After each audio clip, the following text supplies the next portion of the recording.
Assalamu alaikum, inshallah you're well guys. So I often receive messages from people who want to do an apprenticeship after their GCSEs, and although I'm a big advocate for apprenticeships in general, it's not something I recommend, and inshallah we'll cover off why in today's video. So my first issue with apprenticeships after your GCSEs is the wage on offer. A number of apprenticeships will offer a wage around 150 to 200 pounds a week, which although may be legal, I think is completely unfair. Let's be real, you could get paid more working 40 hours in a low-skilled manual labour type of role, and I think firms are taking advantage because they know that 16-year-olds can't work full-time. They have to do an apprenticeship or be in further study. So they offer a wage which isn't really competitive in a normal labour market.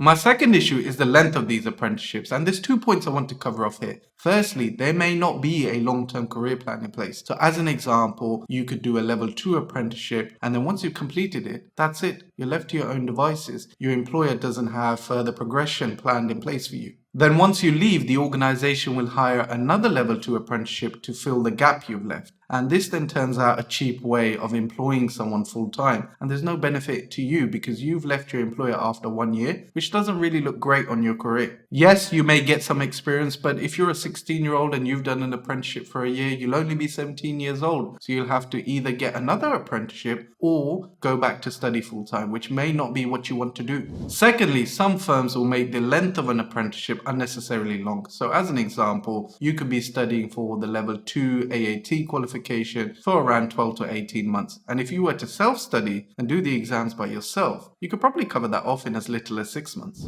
Now, this really isn't an issue, or it's less of an issue if it happens once or twice in your career path to becoming a chartered accountant. So as an example, say it takes you 12 to 18 months to complete the level 2, but you spend around 12 months doing level 3 and 12 to 18 months doing level 4. You should still be qualified in around 6 to 7 years, I'd say. However, if that's happening to you regularly, say you're doing the level 2 in 18 months, the level 3 in 18 months, the level 4 in 2 years, those 6 to 7 years could easily turn into 8 to 10 years. Now, these are my issues with a lot of apprenticeships on offer after your GCSEs, but that doesn't mean that they're all bad, and I totally appreciate that classroom learning isn't for everyone. So if you still want to do an apprenticeship after your GCSEs, that's absolutely fine. There's around 3 things I'd say you should be aware of. The first thing to be aware of is the job description. Make sure you review it fully. Does the role sound like you'll just be doing admin? If you're just filling and entering data all day, I'll be honest, that doesn't sound like a great apprenticeship because you'll probably stop learning after the first month you've been in the role. And it could be that the firm wanted cheap labour, so they decided to sell an admin role as an apprenticeship, and they offered the level 2 AAT qualification just to lure candidates in. Secondly, I'll look at the size of the firm. Are they big? How many employees do they have? What's their reputation like? Do they employ at different apprenticeship levels? Because these can be signs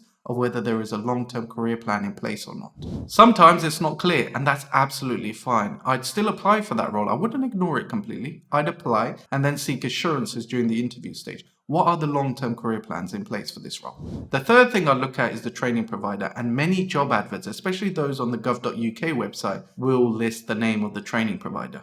Then do your research. Are they reputable? Do they offer training at different levels? Do they offer training to become a chartered accountant? Do they send you to college to study for the ACA or ACCA qualification? Because these are all signs of whether this is a short-term opportunity or a long-term opportunity. However, like I indicated earlier in the video, my opinion is that the best opportunities are after your A-levels or BTEC. So if you want to do an apprenticeship after your GCSEs, absolutely fine. But my advice is go and do your BTEC or A-levels and then go and find an apprenticeship. Because after your A-levels or BTEC, this is where you can apply to all of those snazzy Big 4 top 10 school leaver programs which offer you a clear path to becoming a chartered accountant, loads of career opportunities after you qualify, and better salary. But you also have a better backup option. Say if you don't like your apprenticeship after your A-levels, you can go ahead and study for a degree or go and apply for an apprenticeship in another career.